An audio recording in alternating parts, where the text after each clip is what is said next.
Ahí está. Buenas tardes.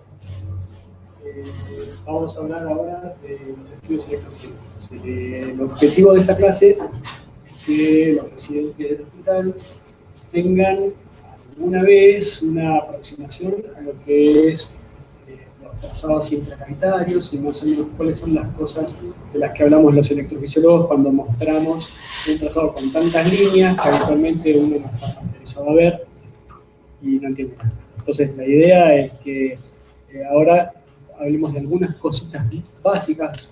Voy a tratar de que la clase sea básica, pero que se lleven algunos datos que les puedan servir, como para que el día de mañana, si mandan a un paciente a hacer un estudio electrofisiológico o una ablación, puedan medianamente interpretar el registro de lo que les manda el electrofisiólogo. ¿Sí?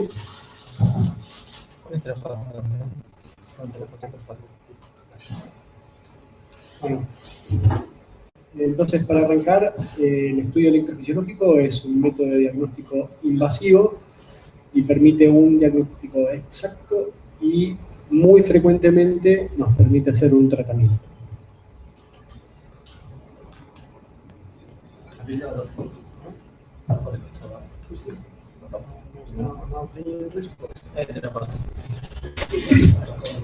Entonces, estos estudios nos permiten evaluar la función del nódulo sinusal, el automatismo de marcapasos subsidiarios, la secuencia de activación del corazón en diferentes condiciones, nos permite localizar trastornos en la conducción del impulso, las propiedades electrofisiológicas de los distintos tejidos cardíacos, el mecanismo y lugar de origen de una taquicardia, permite inducir arritmias que ocasionan síntomas esporádicos, cuya documentación por otros métodos es compleja, y nos permite la estratificación de riesgo de muerte súbita en determinados pacientes. El método por el cual se logra todo esto que yo les acabo de mencionar es con la introducción de varios catéteres que tienen 4 o más pares de electrodos. Esto habitualmente lo hacemos por punción venosa. Los catéteres se progresan tanto sea por la vena cava inferior como por la vena cava superior, dependiendo del abordaje que hayamos elegido para la introducción de los catéteres, y se ubican en lugares estratégicos dentro del corazón. Los lugares del corazón donde se ubican nos van a devolver, a través de los catéteres, señales eléctricas que se generan desde el interior de las cavidades cardíacas. ¿Sí? Esto que estamos viendo es una imagen típica de lo que es un estudio electrofisiológico básico, y la verdad es que esto es una imagen formal y académica, porque la realidad es que en la práctica habitualmente no usamos tantos catéteres para hacer diagnóstico. Pero si ustedes se ubican más o menos bien radiográficamente, podrán identificar que el catéter está acá arriba, ¿con cuál señal? Con el medio. Este catéter está ubicado en la parte alta de la aurícula derecha. Muchas veces es ideal, si es posible, ubicarlo dentro de la orejuela de la aurícula derecha. Así el catéter tiene una buena señal y queda puesto en una posición estable y no se desplaza durante el resto del estudio. Este catéter que vemos acá es el catéter que va puesto en el ápex del ventrículo derecho. Este otro catéter que está acá está puesto en la región de las de His. Y este otro catéter que viene por la vía superior, o sea, la vena cava superior, entra en el seno coronario. Ahora, ¿solo tocando? No es algo que engancha. Solo quedan apoyados en el lugar en donde no se ve. El catéter que está en el seno coronario suele quedar bastante estable y es más raro que se movilice ahí. El catéter que queda en la punta del ventrículo derecho también, si vos lo tenés bien ubicado, es poco probable que se mueva de ahí, suele quedar fijo. El catéter de la aurícula derecha, si lograste ubicarlo dentro de la orejuela, muy probablemente también quede fijo y estable durante todo el estudio. Es que tiende a movilizarse un poquito más y a desplazarse, que es frecuente que tengas que reubicarlo, es el catéter que está en la región de las mejillas. Para el procedimiento es fundamental que el paciente obviamente esté en ayunas. Solemos usar una sedación liviana con benzodiazepinas. Los catéteres, como ya les dije recién, se introducen por vía venosa femoral y también por subclavia. Hay diferentes tipos de catéteres con distinta cantidad de pares de electrodos que tienen distintas funciones. Hay catéteres cuadripolares, octapolares, decapolares. Un catéter que se llama halo, que tiene 20 o hasta 32 pares de polos, y que todos estos catéteres tienen distinta separación entre los pares de electrodos. Como ya les dije en la clase anterior, se ubican en distintos lugares ayudados con la radioscopía y son conectados a un polígrafo, que es el aparato que es el que logra traducir la señal registrada en forma intracavitaria, que se termine traduciendo en un registro electrográfico en un monitor. Este esquema me parece que es muy útil porque es muy clarificador. Fíjense con el dibujito que tenemos acá al lado, la ubicación de los catéteres que yo les mencionaba recién. El que viene desde la vena cava superior, que entra en la aurícula derecha y entra por el seno coronario al seno coronario. El seno coronario, como ven, es una estructura que discurre a través del surco auriculoventricular y que nos da, es el único método de abordaje y registro de las cavidades izquierdas que tenemos sin tener que hacer una punción arterial, o sea, al que podemos acceder por vía venosa. Y después, los catéteres que entran por la vena cava inferior son el catéter de la aurícula derecha alta, el catéter que ubicamos en la región de las de His y el catéter que va hacia la punta del ventrículo derecho. Eso tiene su correlato radioscópico y se identifica bastante bien, ¿cierto? En función del esquema que vemos acá, se puede identificar muy bien en la radiografía. Por ahí esto al principio cuesta un poquito hacerse el ojo, pero cuando uno está más canchero se orienta fácilmente con la sombra cardíaca en la radioscopía, se orienta bastante bien para ubicar bien los catéteres. Esta imagen que está abajo es muy interesante también porque es una oblicuo izquierda. Y fíjense, nosotros para asegurarnos de la correcta ubicación del catéter del seno coronario, usamos siempre esta oblicua.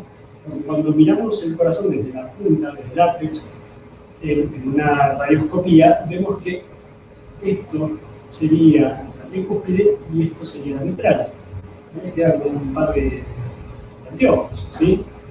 Visto desde la punta, desde el ápex del cardíaco. Entonces, se ve bien desplegado el catéter del seno coronario y se ven bien claramente, se identifican claramente los pares de electrodos. Esto nos confirma que estamos bien ubicados dentro del seno coronario. ¿Se entiende? Sí. Sí.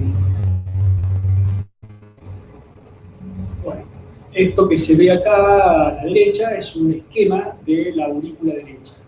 La entrada de la cava inferior, superior, la entrada de la cava inferior, y esto es un catéter multipolar, duodecapolar, se llama catéter de halo, y que está desplegado todo a lo largo de la crista terminalis, ¿sí? O de la pared lateral de la aurícula derecha, y esto es muy importante cuando hacemos ablaciones de aleteo auricular. Sí. Una fotito que muestra algunos de los tipos de catéteres que se usan frecuentemente. Los catéteres digamos, pueden ser deflectables o no deflectables. Estos deflectables en general se pueden maniobrar desde el mango, en la punta, esta es la punta digamos, distal, en la punta proximal de los catéteres hay un mango que tiene a veces algunas palanquitas o algunos botoncitos que uno puede maniobrar y deflectar los catéteres para lograr una mejor ubicación o un mejor registro de la actividad eléctrica que estemos buscando. Y hay catéteres como el que usamos habitualmente en la punta del ventrículo derecho o en la región de las de His que no son deflectables. ¿Sí? El siguiente. ¿Puedo un catéter que tengo acá?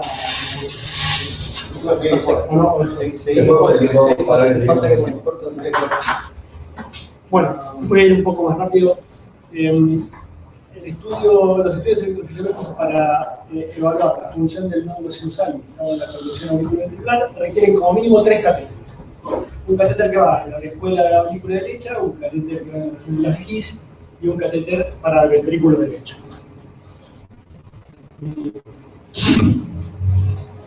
El catéter de la aurícula derecha registra obviamente los programas locales de la aurícula derecha y permite realizar estimulación programada desde la aurícula para estudiar tanto la función del nódulo sinusal como la conducción a través del nódulo AB o inclusive en algunos casos para inducir o interrumpir arritmias auriculares. ¿Sí? Esto es el esquema básico de lo que vemos en el polígrafo. La velocidad de barrido es más rápida que la velocidad de barrido de un electrocardiograma, por eso lo que ven acá en B1 lo van a ver bastante más ancho, cuando en realidad acá no necesariamente hay un electrocardiograma o un trastorno de la conducción, es simplemente que el barrido es más rápido que el convencional.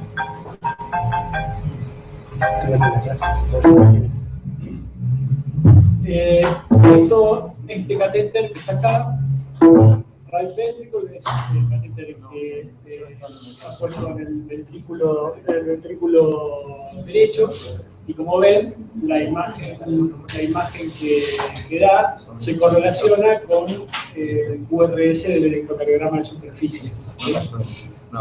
El catéter de la aurícula derecha alta registra un electrograma local que coincide con la ORT y está ligeramente antes del QRS. Este es el catéter que está localizado en la región de His. Ahora vamos a hablar un poco más detalladamente de este registro. Bueno, His distal y His proximal, eso como que sepan. Acá, ahora lo vamos a charlar bien y van a ver de qué se trata. Bueno, la onda, lo que yo les mostraba recién, que era un registro electrográfico con 3 deflexiones, tiene las 3 deflexiones son la onda A, la onda H y la onda B. La onda A es el registro de la actividad auricular a nivel del septum intraauricular bajo. La onda H es sobre el impulso a través de, a través de las de His, y la onda B corresponde al electrograma que genera la activación eléctrica del septum interventricular. ¿Sí? La catéter del ventrículo derecho registra electrogramas locales ventriculares y permite realizar estimulación programada para inducir o interrumpir arritmias desde el ventrículo. Permite estudiar la conducción retrógrada ventrículo-auricular y permite estimular, en caso de asistolia prolongada, tanto sea con disfunción sinusal o bloqueo AB de alto grado con ritmos de escape muy lentos. Así que siempre es muy importante cuando hacemos un estudio electrofisiológico y ubicamos los catéteres, probar el umbral de estimulación del catéter que quedó ubicado en el ventrículo derecho. Porque ese nos va a salvar la vida, va a salvar la vida del paciente en caso de complicaciones. ¿Sí? Vamos a una relación de una entrada intranodal y ocurre como complicación un bloqueo completo. Tienes acá el catéter puesto en el ventrículo derecho. Pero para capacidad, exacto. Pues.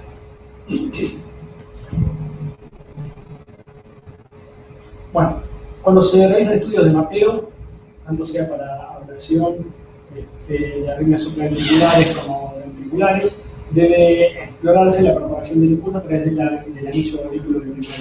Eso lo hacemos con el catéter que está ubicado en el seno coronario, como el de contra. Repasando un poco lo que les decía recién y agregando ahora la imagen del registro a través del seno coronario, vemos cómo estos son algunos registros del electrocardiograma de superficie. El registro que tenemos, el catéter que está puesto en el ventrículo derecho, que coincide con el QRS. El catéter que está puesto en la aurícula, que coincide con la onda P. El catéter que está puesto en la región de la de His, que nos da la A, el H, la B. Y los catéteres que están, el registro del catéter que está puesto en el seno coronario. Que ese catéter tiene desde la punta hacia que sería el extremo distal, hacia el proximal, distintos pares de electrodos. Ustedes ya vieron, tiene 10 pares de electrodos. Vamos a llamar distal al par de electrodos que está más en la punta, y que vamos a llamar 1, 2. ¿Sí? Los dos electrodos, 1, 2. El par de electrodos, 1, 2. 3, 4 es un poquito más proximal, 5, 6 es medio, 7, 8 es distal, y 9, 10 es el más distal. ¿Sí? ¿Entiende? Perdón, me equivoqué, es el más proximal. ¿Sí? El más distal es 1, 2, y el más proximal es 9, 10. ¿Estamos? Sí. Entonces, es de esperar que si 9, 10, el par de electrodos 9, 10, está puesto en el ostium del seno coronario, o sea, a nivel septal, el septum interauricular, y el estímulo eléctrico discurre desde el septum hacia la pared lateral de la aurícula del ventrículo izquierdo, ¿sí? ¿Se entiende eso? Es de esperar que sea más precoz el registro electrográfico del par de electrodos 9, 10 que el de 1, 2. ¿Sí? Vamos a andar al anterior.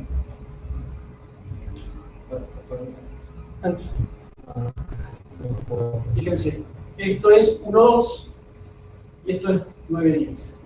Si el estímulo normalmente arranca de acá, que es el nódulo sinusal, atraviesa la aurícula, llega a la cruz, llega a la región de las de His, y va hacia abajo, y hacia la izquierda y hacia el lateral, es de esperar que registremos más precozmente la actividad eléctrica a nivel del par de electrodos 9-10 y que último sea activarse el par de electrodos 1-2 que es el vital. ¿Estamos? Entonces, esto está en ritmo sinusal, perfectamente bien, y vemos cómo la activación eléctrica de 9-10 es más precoz con relación a la de 1-2. ¿Sí? Casos de algunos, nada, muy poco, pero bueno, pero si se quiere, si lo exageramos, se da así. En este sentido. Si estuviera en este sentido, o sea que lo más precoz en activarse es 1-2 y lo último en activarse fuera 9-10, seguramente estaríamos en presencia de una vía accesoria lateral izquierda. ¿Se entiende? Al revés de lo que uno pensaría, el registro de la aurícula a nivel del seno coronario es más grande que el registro del ventrículo, porque habitualmente el seno coronario es una estructura que, si bien discurre a través del surco auriculoventricular, está más auricularizada que ventricularizada, ¿sí? Con lo cual suele ser grande el registro del seno coronario auricular, ¿sí? Y chiquito el registro ventricular en el catéter del seno coronario, ¿sí?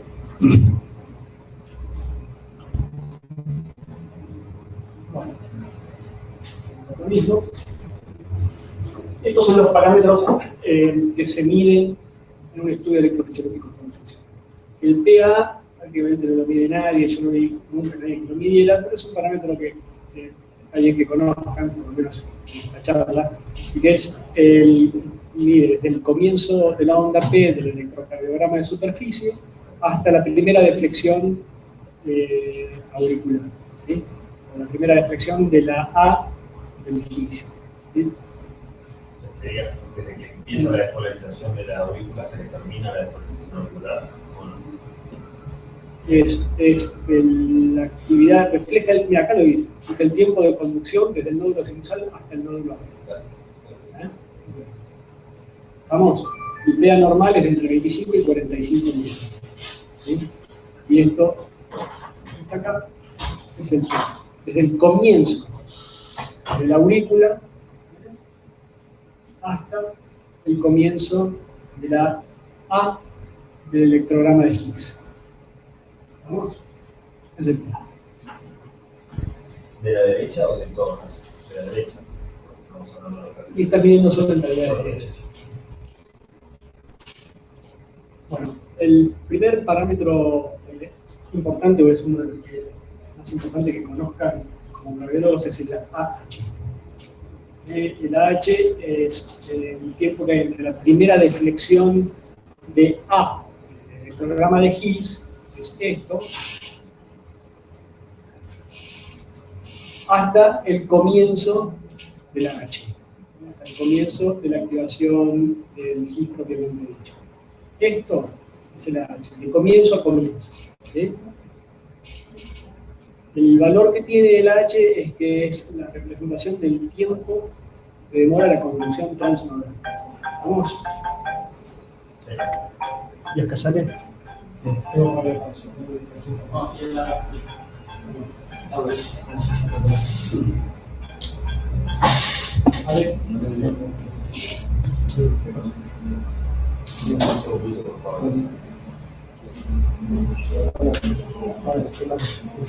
Continuamos en un minuto. Sí, sí, sí.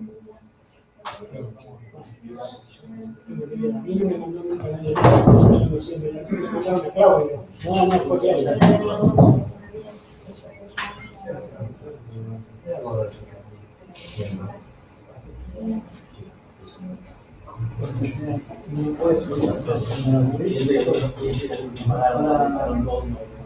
yo nunca fui, a mí nunca me llamaron. ¿Por qué no avisaron que hacían predejada?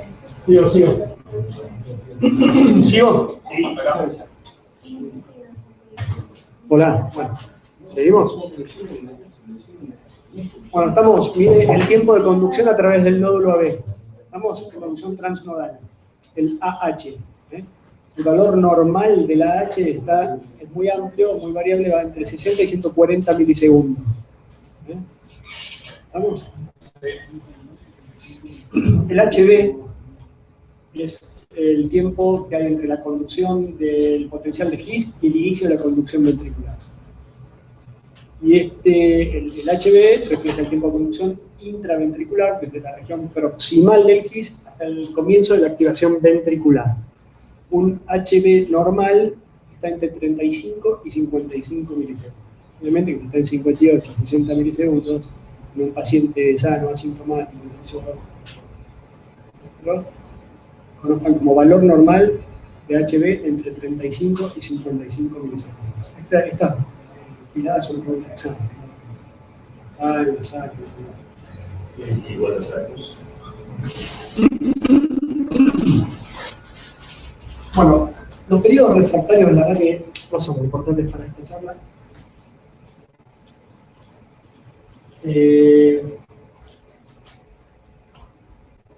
Vamos a ver.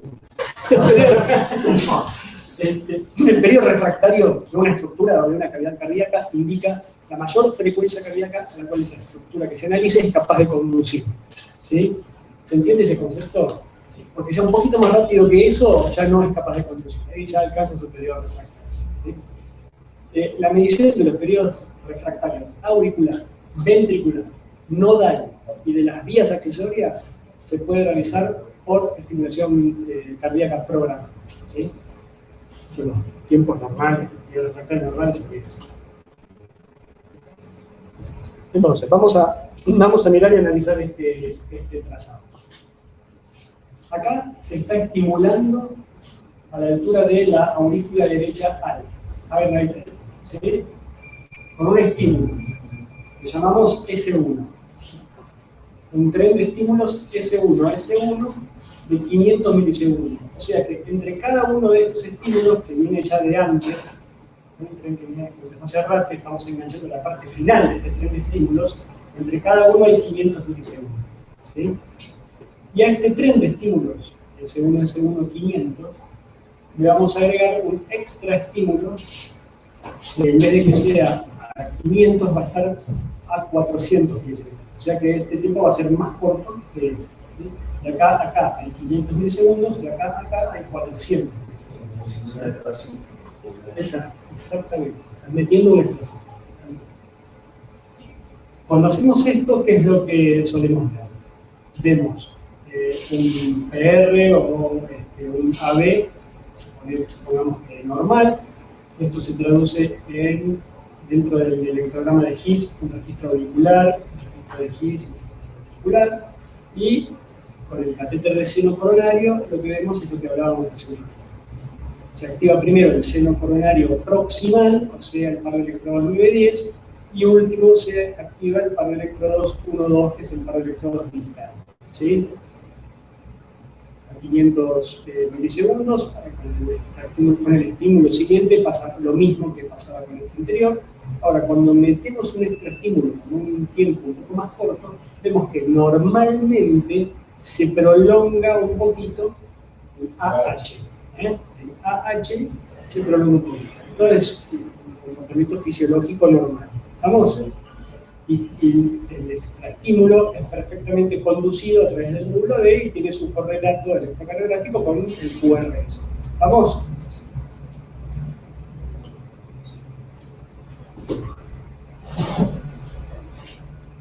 Cuando estimulamos un tren de estímulos separado entre sí por 500 milisegundos, ¿sí? Uno acá, otro acá, vemos que venía la cosa más o menos igual, y ponemos un extraestímulo con un tiempo mucho más corto, en este caso a 280 milisegundos, el último estímulo del tren de 500, vemos que la cosa no se correlaciona con una conducción a través del nódulo A. Fíjense que lo que tenemos es la activación auricular, pero no tenemos la activación ventricular. No hay QRS en el electrocardiograma de superficie, no hay electrograma de His, el catéter de His, y no hay registro ventricular en el electrograma del seno coronario. Como ven acá, esto es la aurícula, acuérdense que el registro grande del seno coronario es la aurícula, y el registro chiquito es la ventrícula. ¿Sí? Tenemos el registro grande, pero no tenemos el chiquito de ventrículo. ¿Qué quiere decir esto? Que el estímulo se bloqueó, o sea que la conducción se bloqueó con un extraestímulo a 280 milisegundos. ¿Cuál es el periodo refractario del nódulo AB en este caso? 290. 300 milisegundos. ¿Estamos? ¿Sí? Sí, sí, ¿se entendió?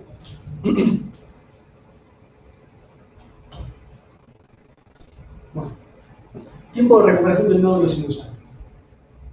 El estudio de la función del nódulo sinusal explora el grado de depresión de ese marcapaso cuando es sometido a un periodo de sobreestimulación. Para eso, estimulamos la aurícula derecha con una frecuencia determinada, constante, durante un lapso de 1 minuto. Y hacemos intervalos de estimulación de 30 segundos. Lo hacemos con trenes de estimulación fijos, que pueden ser, arrancamos por 700 milisegundos, después un tren de 600 milisegundos, después un tren de 500 milisegundos, ¿sí? Y entre tren y tren hacemos una pausa de 30 segundos. ¿Se entiende? Entonces, se inicia, acá dice que formalmente se inicia estimulando la aurícula ligeramente más rápido que la frecuencia cardíaca de base del paciente y que los ciclos de estimulación siguientes se van abreviando de a 100 milisegundos hasta llegar a una frecuencia de estimulación de entre 400 a 350 milisegundos. Recuerden que esto que estoy diciendo cuando hablo de milisegundos, un tren de estimulación de 400 milisegundos, es que ese es el tiempo que hay entre estímulo y estímulo. O sea que si yo estimulo a 600 milisegundos con un tren de estimulación S1, 600, es mucho más lento que si yo estimulo con un tren de estimulación S1, 400. S1, 400 es mucho más rápido, ¿sí? Que S1, 600. ¿Estamos? Al terminar cada ciclo de estimulación, ponete S1, 500 durante 1 minuto, interrumpimos y se toma el tiempo entre el inicio del último latido estimulado y el primer latido sinusal.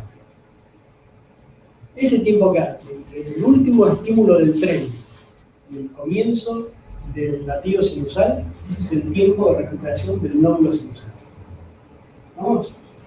¿Y se lo hace durante 1 minuto por algo especial o Por una cuestión para que se acomode? Exacto. Vamos a revisar y después es una cuestión de polo. Sí. Bueno, recuerden que yo les dije, estimulamos por ejemplo a 600, a 600, a 500, a 400, y cada vez que terminamos un tren de estimulación medimos el tiempo de recuperación del nódulo sinusal.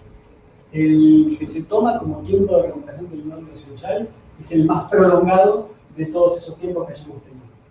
¿Sí? Hace varias veces, ¿no? Y bueno, se hace a 700, a 600, a 500, a 400. Y si vos tuviste que el tiempo de recuperación del nódulo sinusal fue más largo a 500 que a 400, el tiempo de recuperación que vos tomás es el de 500. ¿Estamos? El valor normal del tiempo de recuperación del nódulo sinusal es de 1400 milisegundos. Ahora, como el tiempo de recuperación del nódulo sinusal varía en función de la frecuencia cardíaca basal del paciente, lo que usamos en general es el tiempo de recuperación corregido del nódulo sinusal, que es el tiempo de recuperación menos la frecuencia cardíaca basal. ¿Vamos?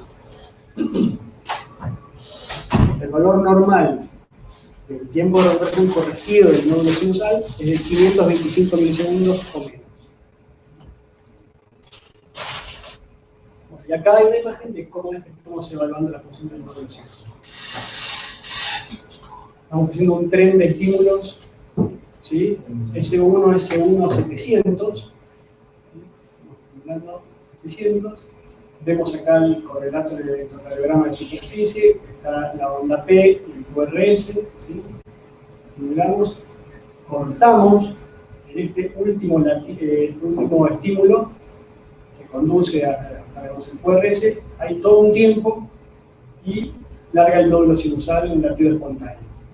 Es el tiempo de recuperación del nódulo sinusal, en este caso desde 1175 milisegundos. ¿Sí? ¿Lo medís de R a R? Lo medís desde el comienzo del último estímulo hasta el comienzo de la onda P, o de la A, que vos tenés el intracavital.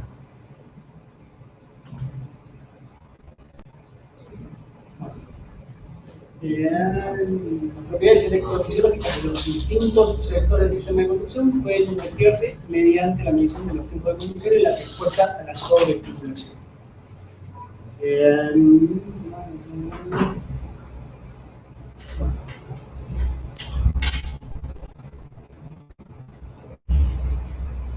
¿Cómo evaluamos el sistema de conducción? Antes de ver cómo lo evaluamos, fíjense, este tema también es muy interesante porque te da en realidad qué es lo que estás evaluando cuando vos mirás este trazado que digamos, que parece tan raro o tan difícil de interpretar. Si lo extrapolamos al esquema este, es bastante interesante. Este es el PA, este es el AH, tiempo que tarda en atravesar el nódulo, la conducción transnodal. El H, digamos, el HH, después vamos a ver si se puede medir en algunos casos también, cuando está en la intensidad de la constante del FIT, pero en general no se mide. Y el HB, que mide todo esto. Y desde que el estímulo sale del nódulo AB hasta que comienza a desperezarse los motivos. ¿Estamos?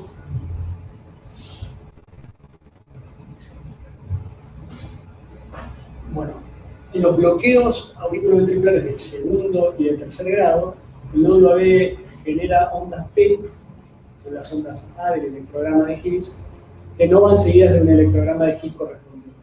Estos son los supraisianos. Cuando vos tenés el catéter puesto en Higgs, que es A, H y B, tenés que se activa la A, pero no tenés la deflexión del H, el bloqueo, la condición es supraisiano. ¿Sí? Ahora, cuando vos tenés un registro de A, registro de H, pero eso no se produce hacia abajo, el bloqueo es infraisiano.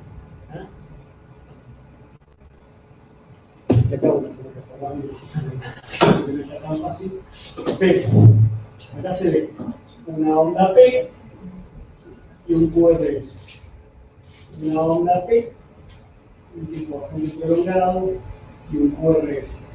Una onda P que claramente no va seguida de nada, ¿sí? Y otra onda P acá. ¿Qué correlato tiene esto en el intracavitario? Este catéter está puesto en la aurícula derecha alta. Tenemos actividad auricular acá, actividad auricular acá, acá, acá. Esto no sabemos si conduce o no, ya vamos a ver en el programa de Higgs a ver si esto conduce. Todo esto es auricular, ¿sí? El ritmo auricular está bastante prolijo y bastante fácil de identificar en el paquete de auricular. Ahora, esto es el electrograma de Higgs. sabemos que hay un registro de A y un registro de B. Se identifica muy bien el electrograma de Higgs acá, en el proximal, pero vamos a repetir el electrograma de Higgs digital que acá se ve mejor. Fíjense que tenemos las flechitas, lo que muestran es el potencial de Higgs. A, H, ¿sí?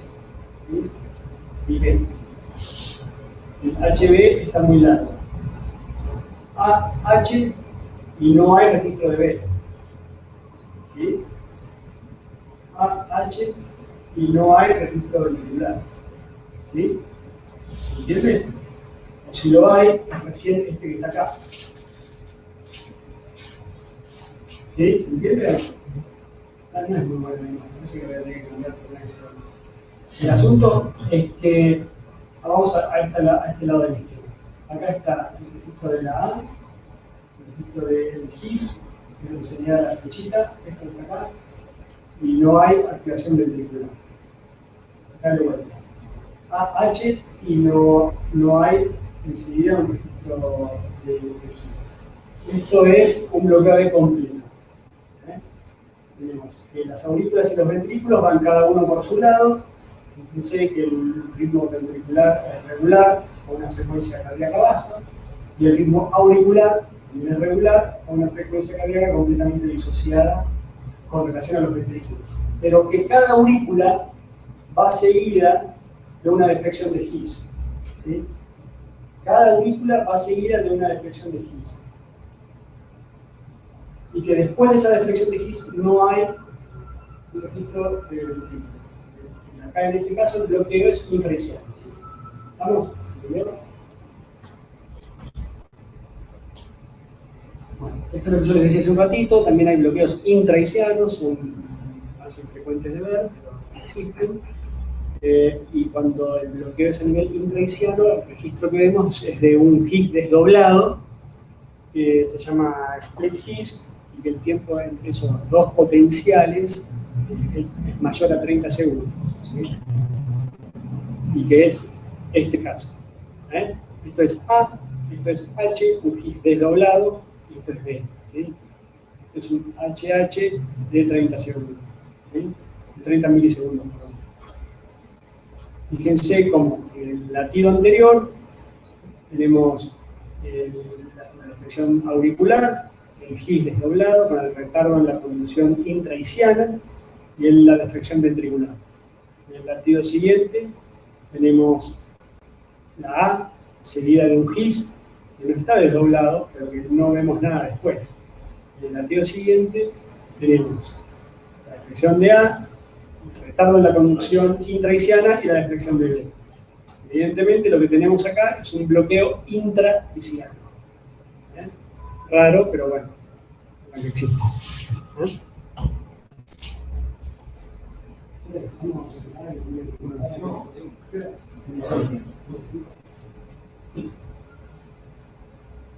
Bueno, las lesiones severas del sistema de conducción siempre van a dar una manifestación electrocardiográfica evidente, pero también hay lesiones leves que pueden llegar a carecer de expresión electrocardiográfica e incluso que pueden ser normales hasta en los registros intracavitarios. Y es por eso que existen pruebas de provocación para desenmascarar esos trastornos de la conducción. En esos casos, la anormalidad subyacente del sistema de conducción se puede poner de manifiesto, como les decía recién, con pruebas de sobreestimulación. Entonces, un estrés se exteriorizan fallas en la conducción del impulso que a simple vista por el electrocardiograma común o por un Holter común no se ve. Cuando se estimula la aurícula a longitud de ciclo decreciente, la propagación del impulso por el nódulo AB experimenta demoras progresivas y al llegar a una longitud de ciclo críticamente breve se produce un bloqueo de la conducción. Eso es fisiológico y eso es normal. Recuerden que la conducción, las fibras de conducción del nódulo AB son fibras cálcicas y tienen esa fisiología de conducción. ¿Sí? Entonces se va a alargar o demorar progresivamente hasta que se bloquea. El momento en el que uno viene estimulando cada vez más rápido la aurícula y ve que se va enlenteciendo la conducción hasta que se bloquea y se produce un bloqueo AB del seguro erótico móviles 1, ese es el punto 20. Y el valor normal del punto B que va es de 150 latidos o mayor. Si un paciente así ve que va a 140, eso es un acortamiento del punto B. ¿Vamos?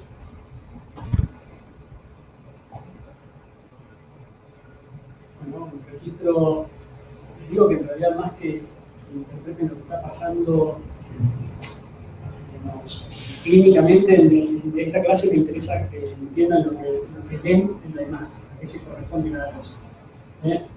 Esto es un estímulo que está puesto en el ventrículo, sale del catéter que está puesto en el ventrículo derecho. ¿Sí?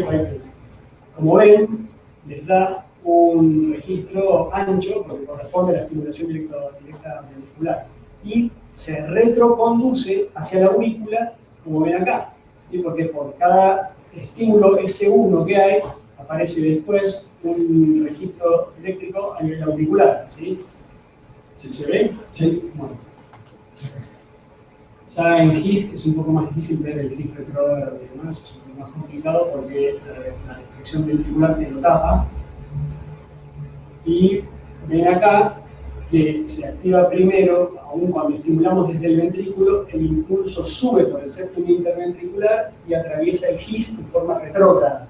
O sea que a pesar de que estemos estimulando desde el ventrículo, también lo primero que se activa al subir hacia las aurículas es el GIS proximal. O sea, el par de electrodos está puesto a la altura del óseo y del seno coronario. ¿Se entiende? Y lo último que se activa es el catéter del seno coronario distal. Este es un tren de estimulación S1 600 con un extraestímulo a 400 milisegundos. S1, S2, 400. ¿Sí? Entonces vemos de acá hay 600 milisegundos. Acortamos el ciclo, el RR, con un extraestímulo puesto a 400 milisegundos, y lo que vemos es más o menos lo mismo que veíamos en el tren este de estimulación. No hay una prolongación demasiado larga del VA, o sea, del tiempo del ventrículo auricular, ¿sí? Y el estímulo se retroconduce en forma concéntrica, o sea, a través del sistema eléctrico normal del GIS. ¿Sí? ¿Vamos? Fíjense que cuando este tren de estimulación, S1 600, se le agrega un extraestímulo a un tiempo un poco más breve, bastante más breve que 400, o sea que el estímulo lo ponemos a 160 milisegundos, se ve cómo se prolonga enormemente la conducción ventrículo-auricular. Y tenías acá, del ventrículo a la aurícula, un tiempo de conducción determinado, es el mismo tiempo que hay acá, porque esto es 600 milisegundos. Ahora, cuando vos acortás el extraestímulo, el extrasístole es mucho más precoz, el tiempo de retroconducción hacia las aurículas es mucho más prolongado. ¿Se entiende? Eso es fisiología normal. Fisiología cálcica del nódulo del GIS y el nódulo. ¿Sí? Y fíjense lo que es la separación que hay entre el electrograma ventricular y el electrograma auricular a nivel del seno coronario. ¿Sí? Esto refleja lo mismo que de acá. ¿Se entiende?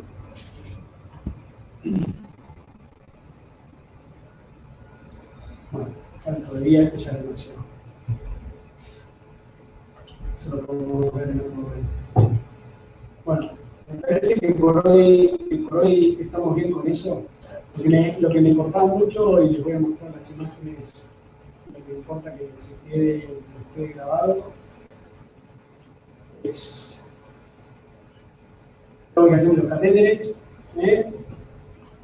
ventrículo derecho, esto es teóricamente SAPEX del bebé, aurícula derecha alta, dentro de lo posible de escuela derecha, región de GIS y el catéter del seno coronario.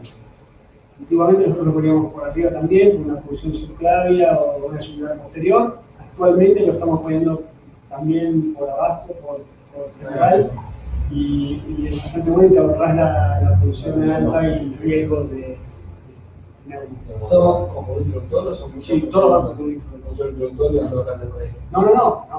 Es un introductor por catéter. Las funciones igual son menos, ¿no? Pero la mayoría, siempre. Pero, son de 6, 7 y 8 French. Media central.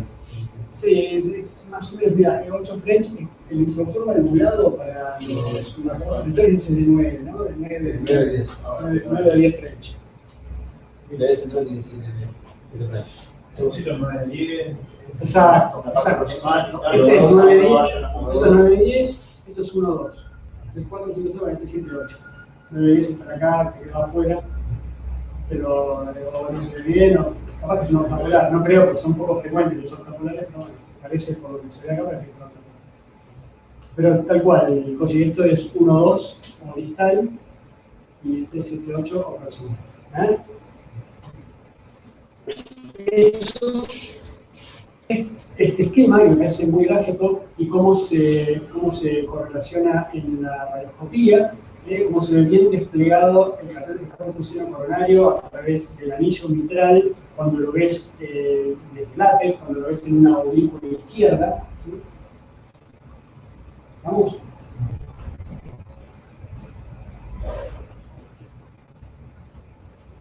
El fisiograma o el registro de FIS, ¿sí? No es tan frecuente, pero se ve así de claro. En los estudios que hacemos, a veces, si no queda tan claro el registro, nosotros lo sospechamos, a veces cuesta un poco tener esta calidad de registro, pero la verdad que en general el registro tiene esta calidad y se ve así de bien.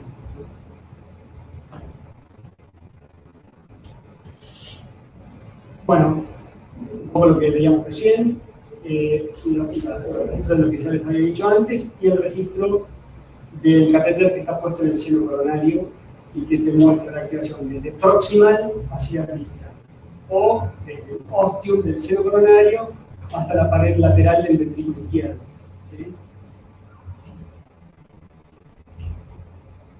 El PA, olvídense, AH 60-140, conducción transnodal, HB 35-55, la conducción desde GIS hasta el comienzo de la activación ventricular.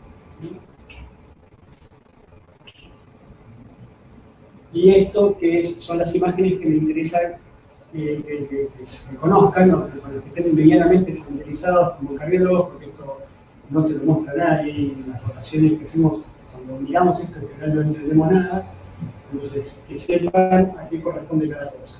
Esto es un tren de estimulación, S1 S1 500, ¿sí? Venimos estimulando con estímulos separados por 500 milisegundos y le metemos un extra estímulo o extrasístole, ¿sí?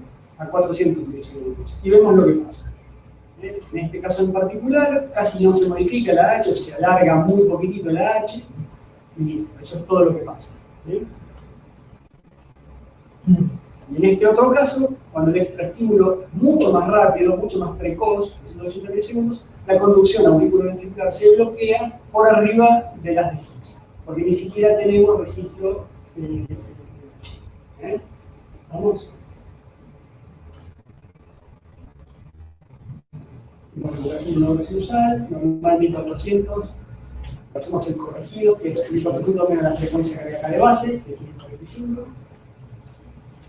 Se hace así, de esta manera, esperando durante 1 minuto con una frecuencia determinada, se interrumpe y esperas hasta que aparezca la actividad propia. Infrahiciano, infrahiciano, este es infrahiciano, donde se ve AH disociado del registro ventricular. ¿Qué es eso de eso? Y bueno, nada, un punto 20, es el punto en el que ya la conducción auriculoventricular se interrumpe. O ventrículo auricular, le vimos el vínculo afectado en la conducción. Listo. José.